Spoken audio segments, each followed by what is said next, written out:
Wasn't that beautiful down there? Yes. Anybody happen to notice the flight of stairs going from Crescent Hotel front doors here? That's actually just a portion of that original flight. It just continued downhill right through where the bell tower stands today. Now, it went downhill even further below the chapel here. The next building on the hillside is actually our Carnegie Library building. It's about a 3-story tall limestone building. It actually sits on the base of that staircase down below on Spring Street. We're talking approximately 200 yards from top to bottom on that staircase while wearing hot wool Victorian clothing in the summertime. What an interest to make. Now, the main benefactor of the property below us is a man by the name of Kearns. Mr. Kearns was a resident here in Eureka Springs, so was his mother. He was the principal owner of the North Arkansas Railroad, passing 2 miles north of town back then. A primary line coming into this area of the country. He was also a partner in creating the Eureka Springs Railroad, that 2 mile spur coming down to town. He also partnered with Powell Clayton to create the crescent on the hilltop above us. Now, Mr. Kearns, being the railroad tycoon he was, he often went out of town on business trips, as you would expect. Before departing town one time, he was standing at the base of the staircase down on Spring Street, waved up the hill by to his mother. She was standing about where the bell tower is now on the staircase. She waved down the hill by back to him. He took off and did his business trip. When he came back to town, he was informed his mother had fallen ill in his absence and passed away. So in honor of his mother Elizabeth, he commissioned the bell tower to be built in the last place he saw her standing alive. That's why it stands there today. Subsequently, it was picked up by Ripley's, believe it or not, because first of all, having the bell tower separate from the church building, that's quite rare. There's only about 5 cases around the states like that. But the fact that that's the only public entrance to the chapel below makes it a Ripley's, believe it or not, scenario. Only place in the world where it's known to exist in that manner. Now, do realize how difficult it was to get to Eureka Springs before the railroad came here. I mean, people would come across this terrain a mere 30 miles. It'd take them a week or so. They'd come into town on a trail not much wider than a horse's rear end. Hopefully they're riding on horseback and not having to walk that trail. Now, when the railroad came to town, all of a sudden you get here from either coast on the continent in about a week's time. Made a huge difference. Now, coming out of the Victorian era, a lot of the doctors in the major metropolises who have chronically ill patients start realizing maybe they're ill because of their environment. So there's a big push at that time to send people out of the big cities out to the healing communities around our country. We greatly benefit from that in our population here. In fact, in the year 1900, our census records indicate our population to be just shy of 20,000 residents in this valley. I'm talking about in the valley, not up on the rim where the highway runs. I'm talking about down here in the valley.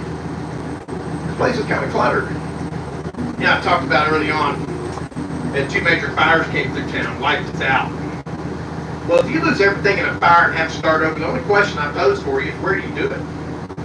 Realize when this happened here, in the evolution of our country, we were migrating west on the continent in massive numbers. So a lot of folks picked up and headed west, closer to color. Hopefully they struck a ridge somewhere.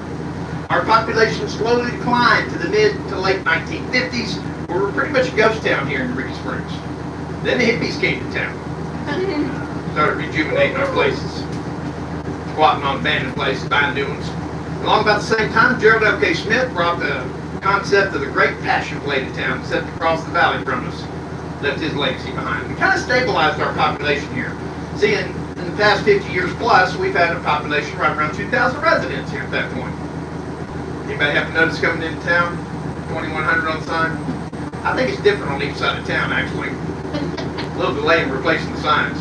Census will be here soon. We'll take care of it then. Well, the property below us, you got to understand, that property has had some sort of church-type activity on it all the way back to the 1850s.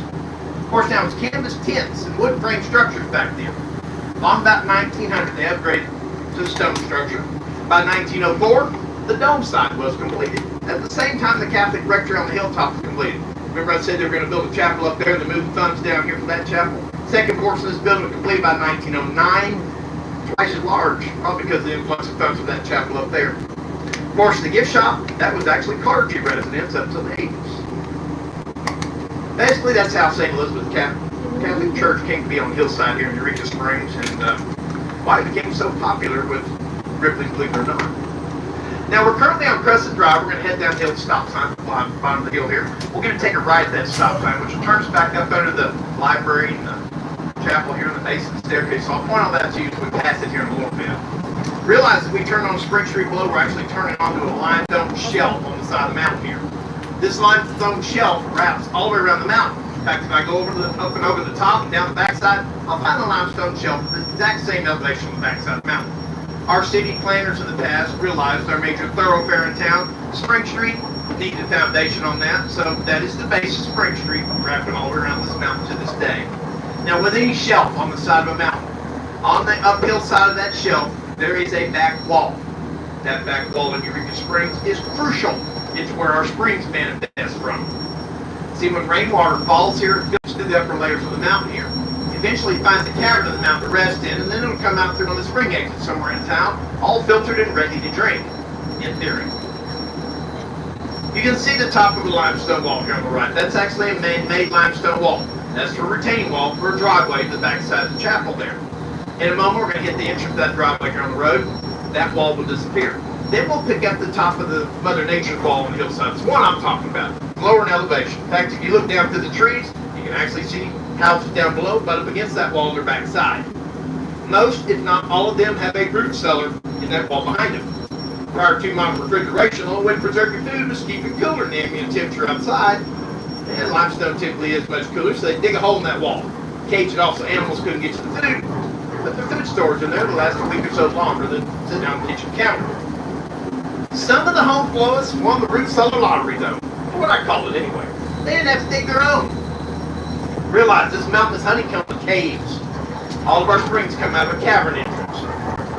Most of them are too small, humans cannot get into them. But once in a while, they're large enough you could use them for, say, a root cellar, for example. That's the root cellar of lottery winners. Now, there is one major drawback to using a cavern for root cellar. Especially if it's a wet cavern, you have to pay particular attention to how much rain falls out of the sky. You may watch your food float out of your root cellar.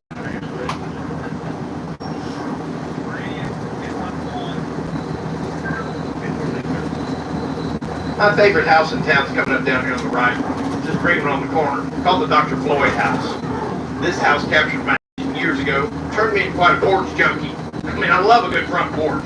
The front porch on the other side of this building, it is so large, it has its own rotunda, even a fan up in the rotunda. There's actually a porch or balcony associated with every entrance to the home. Tiffany cut stained glass throughout the property.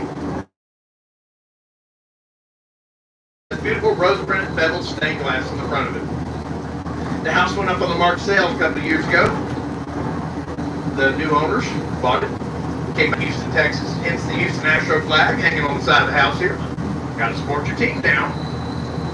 Now as we come past the carriage house here on the right, you can actually see the front porch I'm talking about. I can actually picture myself on a rocking chair on this front porch, making a long-tailed cat into a short-tailed cat in no time. You've got a rain chain on the porch. Take that action out of the gutter, put it on that chain so you can watch it happen in front of your eyes. Just a really cool house. I know the kids enjoyed it Halloween last year. I came by, there was a line coming off the porch there. They must have had some good candy. On the other side of the porch in their yard, they've got a trellis work covering even a koi pond. Now, I know many of you are asking, in your mind, how much? Went on the market originally for $1.3 million. By the time it sold, it went for $850K. Now that is a high-end property in Eureka Springs right there. That was always a well-maintained house, been well taken care of, always looked good. So that kind of gives you an idea of what the higher end market will be around this area. Now we are on that limestone shelf on the hillside here that I spoke of. It's underneath Spring Street. We're going to be on this shelf the entire time we're on Spring Street. We're not going to get off Spring Street until we get to the bottom of the valley and junction into Main Street. Now the shelf has that back wall I talked about. It's behind all the buildings here on the right side. That wall is going to follow us the entire time we're on the remainder of this tour as well, even if they're downtown. So be aware it's there. I'm going to make reference to it a few times. Now we're passing a gray house on the right side. There's one right next door to us. We pass the second gray house, look up in their backyard. They have a real neat looking Victorian style greenhouse out back. It has waving glass in it, arrows running across its ridge cap. Honestly, all the houses on my property are gray with white trim. If my wife ever sees this greenhouse, I'm going to have to duplicate it for her on our property. Anyway, it's right up in that yard there, just like that looks. The great window of opportunity comes up here on the left side of the trolley. The foliage is cleared back on the sidewalk. You can see across the valley to the Christ of the Ozarks statue on the hilltop opposing us. Right above the tree line over there. That statue is 67 feet tall. They say it has been designed to sustain winds well in excess of 100 miles an hour. I'm actually going to take their word for that. I don't want to be here to find out if that's true or not. Now we're passing the house on the right. There's two more beyond it on the right. All three of these on the right side of us. About 2 decades ago, they were rather run down, about ready to fall off the hillside. New owners have been sprucing them up and refurbishing them, and I do love to see that in our community here. It's really a good feeling to see these beautiful Victorian homes refurbished and not falling apart by the glass. Now up in front of us, on our left-hand side, in a moment we're going to pass a large pink cottage called the Crescent Cottage. It's where Pal Clayton used to reside. Remember, he built the Crescent Hotel and brought the railroad into town. Now, Pal Clayton, he was a Union general during the Civil War. After the Civil War, he came here. Folks, you know, even today, if a Northerner comes down here and tells a Southern boy how to do something, feathers tend to get ruffled.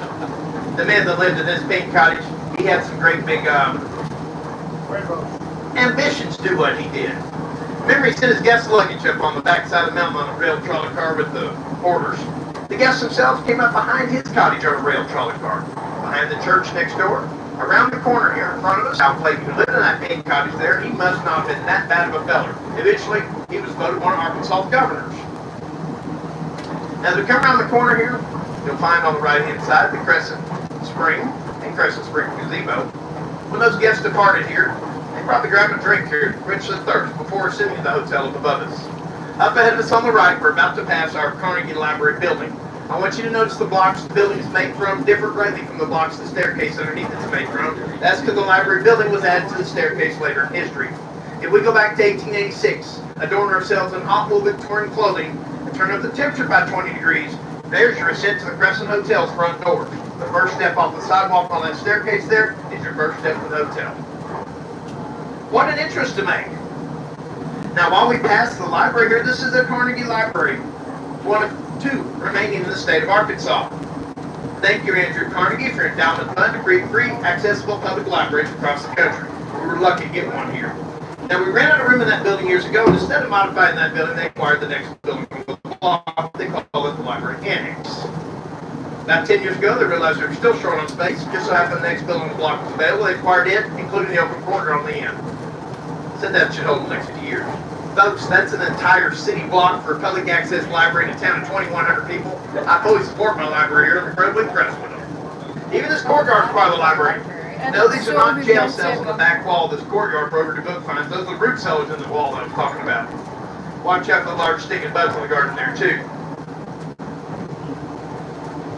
Okay, we're going to play some chicken here. Who do you think wins? Yeah, we win. Let's see if we can get through here without a cluster. Hey, how many of these houses on the right-hand side do you think actually have back doors in them? Look as we pass the light one here. They're working on the exterior up. On the other side, you can see how close that wall comes to the back of the house. I mean, it is so close, you can almost lean out of this trolley and kiss it. Now, to answer the question I've asked, they all actually have back doors in them, just not all the way. Coming up in front of us on the left, we're going to be passing a large gray building in a moment with burgundy trim on it. This is the Piedmont House. Now, the Piedmont House was built in 1880. It is an all-wooden structure and one of our original lodging establishments in town. It did survive our fires through the years, miraculously. Boy, if walls could talk, can you imagine what they'd tell you? Across the street from the Piedmont House, you're going to find the Briarwood Lodge. Next door to it in yellow is the Daffodil Cottage, and then the All Seasons. All 3 of the properties on the right side of the trolley, they have one owner today. Miss Pat usually has some of the most gorgeous flowers blooming in the garden here in front of the Daffodil Cottage in All Seasons, and to date, I have not been disproven on that. As we pass by the All Seasons parking lot coming up here on the right-hand side, you will find the bottom of Howell Street, the one the kids like to sled down in the wintertime.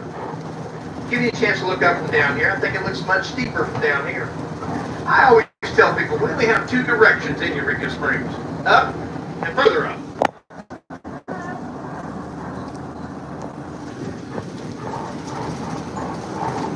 Now, just past Howell Street, You'll find Lover's Leap and Harding Springs. Many of the heartbroken lovers are said to have put their heart to rest by jumping from this bluff over here. I, for one, do not think it's high enough, but I'm kind of a pin man on things like that. To me, that looks like additional hospital bills and physical therapy. This park has served as a photograph backdrop for many years. Many of our school photos have been taken down here. Lots of weddings performed in the park. In fact, when we come by on this tour, I like to pause here long enough to give y'all a chance to step off and take some pictures in the park as well. I love the backdrop of that vine coming down behind the spring there. It's an excellent backdrop for any photographs. Now, before we opened the doors here, 50 years ago, the health department came to town. They tested all of our spring waters in town. They found serious contamination in our springs back then, so they halted the general public's access to actually drink from our springs at that point. That contamination came out of outhouses, so I'm thankful they did that. We no longer have an active outhouse in town today. Everybody is on city sewage now. Why they don't open the springs again for public consumption? Obviously, there's another legal reason involved. I seem to remember about 25 years ago, Arkansas put a law in the books stating that public potable water had to be treated, chlorine or heat treatment. That just really wouldn't work in our springs here, so they keep our springs closed off. Now, honestly, when that water's running fast enough out of that mountainside and move the moss in the ditch on down the line, I wouldn't hesitate to drink from it. In fact, I've drank out of the spring before. It's clean water. I grew up in Houston. Trust me, I know. Anyway, if you want to step out and take some pictures here, it's an excellent backdrop. Nice little oasis in this park, too.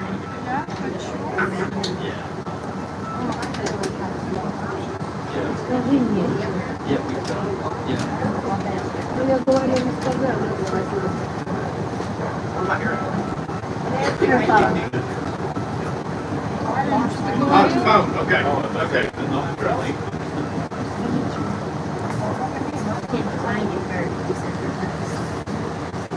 Only one alarm. You don't need more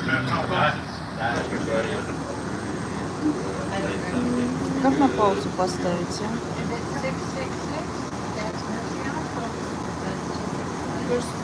You didn't want to talk to him anyway, did you? As long as it's not one of the kids or grandkids, I'm good.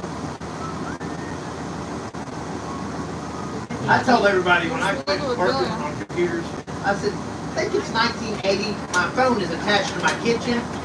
I'll answer when I'm there, but it was hard to do that. But boy, it's liberating after doing it now. I know the difference. Well, the difference is I think I lost mine somewhere down there. I don't care. That's the attitude. I don't care. My My kids phone is say, gone. don't you carry your phone? Это источник? Big long cord, stretch it from the kitchen all the way to the.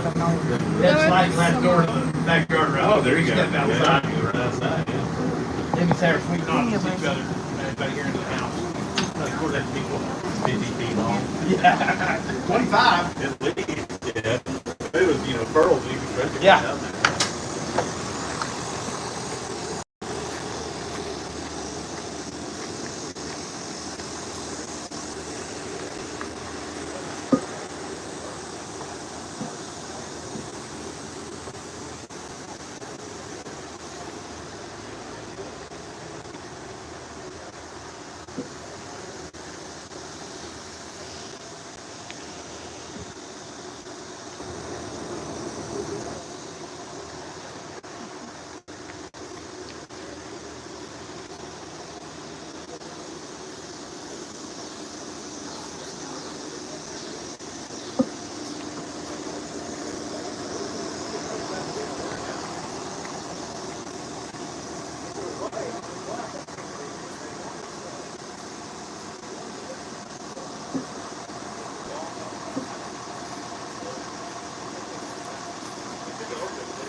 Then you go off. Right. He didn't like the idea that he hadn't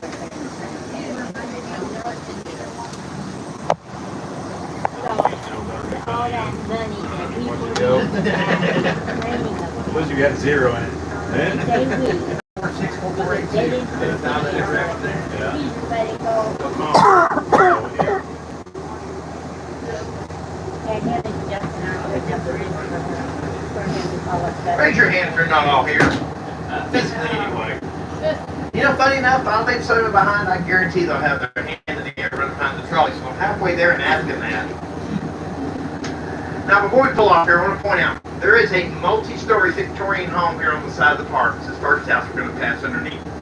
This house, when they built it, they hand-hewn this staircase out of the hillside to get up to this place. Still to this day, that's the only way to get up to this house. Of course, now, if you've got a hand-hewn staircase and it's not got level steps on it, and that's the only way to get to your house, you probably need to come back and put level steps over the top of it. They did that quite a few years later. They came back and put a more modern staircase with handrails and level steps on the same basic footprint of the staircase. When they built this place on the hillside, they actually built it on a big limestone boulder here on the hill. Landslides are quite common around here. In fact, in the past 40 years, I've seen some pretty gnarly ones. Well, they took the time back then to build stone columns and street level around here to help hold the boulder in the house up on the hill above us. Anyway, you can see that as we come by here. First thing you'll see right here on the right side, right on the edge of the park next to Purple Flowers, is the original staircase. I'd be honored to have these stairs on my property. They're quite nice, but they're not level steps, and I understand why they came back and put a more modern staircase over the top of it. Then you'll see the stone columns holding the house up on the hill. The first column here has a gnome house at the bottom of it. Some of our younger people in town take care of that.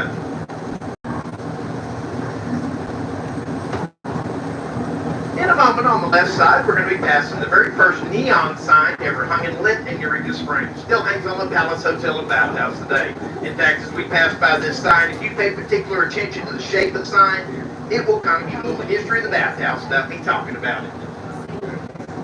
It's still an operating bathhouse and hotel today. You can go in there and get your mineral water bath, full body massage from a licensed therapist, steam cabinet session, the works. Heck, you can run into my ex-wife. It's a small town, we're still quite friendly here. Are there bubbles in the air? Picture art blows bubbles on there, there are. We come by on that tram, a lot of times it's magical, those bubbles will float through just right from the wind direction. Coming around the corner here, we're going to be passing Sweet Springs in a moment. Sweet Springs actually got its name because the water does have a sweet flavor coming out of the spring. They found the water runs over magnesium and it acquires that sweet flavor. So basically everybody within a 25-mile radius of Eureka Springs has that mineral-laden water to contend with. And I'm no exception to that rule. The bottle of water in my hand, that came out of my well 5 miles uptown, has the same mineral influence. A lot of folks call this good limestone whiskey-making water. Of course, now once you keep in mind, Carrie Nation used to live in this town. Back during the temperance movement, Carrie Nation carried around a hatchet with her. She hacked up speakeasies between here and Kansas City. You just live right across the valley over there in Hatchet Hall. Carrie thought, actually. We're passing Sweet Springs here. You'll find a staircase going up the hill here behind me that actually goes up to a trail that connects to the park we just stopped at a moment ago. A lot of our parks are interconnected with walking trails. We're outdoor enthusiasts here. We like our guests to be able to take advantage of the same. As we take this next corner, we're turning into the part of town where the concentration of shops are. Ladies, if you're going to shop downtown, you need more than one day to do it. You need 2, possibly 3. And gentlemen, if you're being dragged along for this wonderful adventure, there's plenty of watering holes in town. Lots of stoops to sit on. Most of them have built-in entertainment as well. If you want to shop the hillside, but you don't want to do the hillside part, there is a way around it. Park at the very bottom of the valley. Ride a trolley on a one-time pass up at the post office. That's stop number 83. It's pretty level around the corner here, and it's all downhill in front of us. It's just a way to beat the hillside if you choose to do so.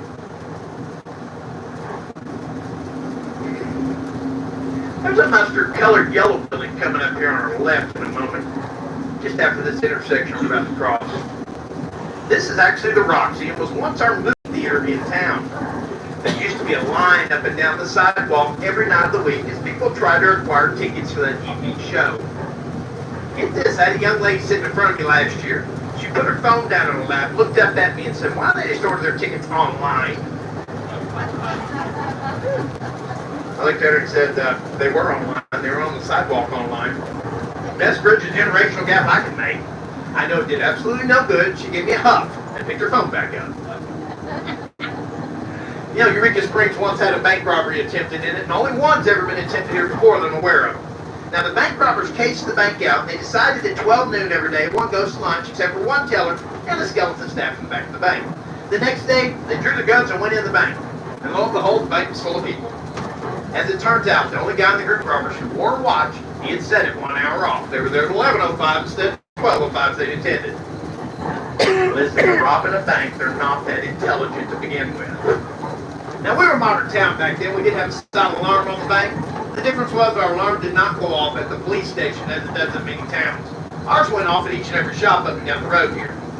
So when those bank robbers came out of the bank with loot in hand, our locals greeted them in the street with hot flying lead. Not one of them survived that ordeal. Now that bank robbery attempt, it made such an impact on us here in Eureka Springs. In the past 30 years, we've done many reenactments of that bank robbery attempt. We have a mock shootout here in the street in September after one of our antique car parades. I've actually played The Undertaker this weekend quite often. It's fun measuring people who are coughing on the side of the road watching a parade when they have no clue what you're measuring for. It's all in good fun now. The main building they attempted to rob is around this half corner on the right. It's a red brick building, 3 stories tall, with teal and lavender paint on the woodwork. If we pass by the red brick wall, if you look very close at it, you might notice bullet holes still visible on the wall today. There's a 7-story tall building coming up on the right. The Basin Park Hotel. Built in 1905, the Basin Park Hotel is featured in Ripley's Believe It or Not as well. It's there because all 7 stories of the hotel are ground level accessible. The wall I'm talking about so intently behind these buildings is behind the hotel, granting ground level access to all 7 flights. Basically, it's your fire escape out the back side of the building, but still counts as ground level access. Notice both sides of the trolley, there's native quarried limestone sidewalks here in town. Hey, if you're going to be in our town walking, be very careful. If our sidewalks get wet, they're incredibly slick. Heed my warning. I slipped and fell and broke my hand on the staircase there about 20 years ago after a rain shower. When these sidewalks get wet, I call them snot walks, so please be careful. One away day's vacation morning like mine was. Makes for bad days. Now we're about to pass Basin Park at Basin Springs. The spring itself is actually located above the band show, which is down here in the park with us. As we pass by and look above it, you can see a man-made limestone wall above it. That's where they put in the diversion lines to divert the water to the spring underneath the park, underneath the road that we're traveling on. They send it across the highway footbridge coming up down here on the left to the Basin Springs bathhouse. It is our original bathhouse in town. No longer serves as a bathhouse today. It's now individual shops and office space, but it is the original bathhouse in Eureka Springs. We're about to junction into Highway 23 coming through town. This is our main street down here in the bottom of the valley. Locals came up with the nickname for this road years ago. They started calling this Mud Street. Back before it was paved, you'd understand exactly why. It stayed muddy 365 days a year. Thank goodness for concrete now. Now we reach the intersection in front of us. We're not at the bottom of the valley. We're about 50 feet off the bottom of the valley. In fact, you're looking at 2nd-story entrances into those buildings there on the sidewalk. Large limestone building coming up on the left is Eureka Springs Auditorium and Gymnasium.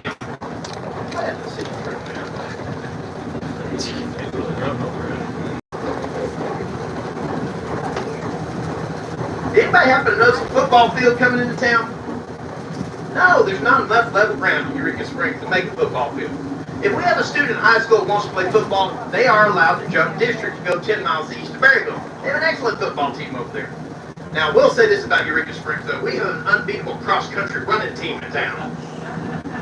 I mean, we pull up track meets around the state. Kids in the state see the logo on the side of the bus and go, we're not going to win this. The space below the roadbed we're about to travel on, that's used for water drainage. To get all the water out of town. All of our water runs north out of Eureka Springs. Now, it's funny to tell people that, because in most places in the United States, water runs south. But not here, it runs north up into Missouri, turns east, and comes across the bottom of the state. Before it hits the Missouri boot hill, it turns south in the Mississippi River Basin. Just the way the terrain lays out here at the bottom of the Ozarks will allow water to flow in that direction. We're about to pass the Western District Courthouse for Carroll County. It's the next building coming up on the left. We have 2 county seats in this county. The reason why, there's a major river splitting our county in half. Back before modern bridges were in place to allow traverse of that river during flood stage, the continuity of government came to conclusion on one side of the river, so they created 2 county seats to alleviate that from happening. I see a lot of happy couples coming out of that doorway there on that staircase on the next tier of the building. Usually they've got a smile ear to ear on their face and a big white envelope in hand. I know why they're here. They come here to get married, and that's their first stop to get that marriage license. As we pass by the courthouse parking lot here, there's a little red brick building coming up. This is our main trolley depot in town. If you ride our trolley system, eventually you're going to jump into this building here. At this point, you can take a different color route, grab a restroom break, get off and do some shopping in some of these fabulous shops, or grab a meal at a restaurant even. Beyond the trolley depot, on the same side of the street, is another red brick building, a little bit larger. It's called CS Bank, formerly known as Bank Eureka Springs. Now, the owner of this bank is Mr. John Cross. He is quite a history buff himself. He turned the main branch of all of his banks in the county, that building right there, into a museum today. If you happen to be downtown during normal banking hours, I always recommend poke your head in the lobby there off the double doors here on the sidewalk. It's well worth going in to see the lobby.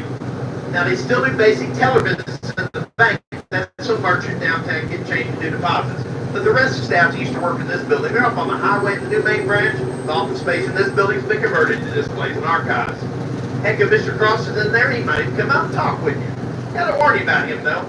I went in to see for a scheduled 30-minute appointment a few years ago. 3 hours later, I left. We got talking history, neither one of us wanted to stop. He does have 30 years more experience than me, so I want to hear his stories. He had some doozies to tell. Hey, further history of Eureka Springs is always obtainable in our historical museum. It's 2 buildings up on the right here. 3 levels exhibits on the history of Eureka Springs. They're open 5 days a week, closed on Sundays and Wednesdays. This year's focus, 1973, my birth year, and long hair. Should I go stand in the museum? See the sidewalk on the right side of the trolley? That goes all the way top of the hill. That was installed about 25 years ago, and locals got rather upset when they put that on this hillside. First of all, it cost $1.4 million of taxpayer money to put on this hillside back here. And at the time they installed it, it turned into a gravel parking lot. The top hill is privately owned. Locals in town called it the sidewalk to nowhere. Since then, the city's acquired the lot at the top hill. They turned it into the parking lot it is today. Took the heat off the name of the sidewalk a bit there. I was happy to see it going thin. Now that is an ADA compliant sidewalk. Now let's face it, there's not much American disability compliant in Eureka Springs. Terrain's a little difficult here to do that.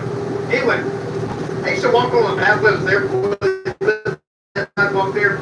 I guarantee if they put nothing but round rocks on that top road, especially after you come out of the taverns downtown. Now we reached the top of the hill. There's a mansion across the street from the intersection I'd like to point out to you. It's called the Queen Anne Mansion. Originally built in Carthage, Missouri, the Queen Anne was slated for destruction. They wanted to tear the mansion down and put a parking lot in its footprint. One of our citizens in town couldn't bear to see that happen. He purchased the mansion, hired a crew to take her down piece by piece. They numbered all the pieces and brought it all to Eureka Springs and stored it until that final piece was disassembled. Then and only then could they start the reconstruction on the hilltop above us. At the time this took place, my next door neighbor was the head foreman on the reconstruction. So I took a few tours and came together. Mind-boggling what they had to do this. The numbering schemes. It took them 5 years to take the mansion down and put it all back together on a hilltop here. It's this cream-colored mansion on the parking lot I'm talking about here. There's another mansion next door, the Queen Anne, red, green, and golden color. It's called the Reed House. It had very similar circumstances. Now, these both used to be tour homes, but no longer that. They're now the Queen Anne Mansion Resort and Health Spa. I suppose you would like to take a tour now. I have to schedule a facial with them. Let me turn you down after a service perform like that. You just want to see the facilities. Honestly, I don't care what business they run in these buildings up here, as long as they protect it for future generations to see them. Hard to believe both those mansions on the hilltop there were built in the time before power tools existed. They did a better job building back then. They do a lot of days now with power tools in hand. As of last year, both the mansions and the real estate they sit on, over 4.5 acres, were on the market for sale. They were asking $7 million for the whole property. I'd write them a bad check if they'd take it. I'm just happy they're on the hilltop. They're definitely dying works of art in today's society. We're back up here on Highway 62. We started this adventure from over an hour ago. Got to tell y'all, thank you very much for taking my tour today. Take a good luck for y'all taking this tour. And some of your great gratuities, I'd probably have to go find a real job. I don't think I do well at a real job now. I like to talk a bit much. Hopefully I found my calling. Hey, do me a favor. When y'all return home, or where do you go to from here? Tell your friends and family about us here in Eureka Springs. I mean, after all, you're our livelihood. Really do appreciate you. Thank you very much, and bless each and every one of you. Thank you. Anybody catch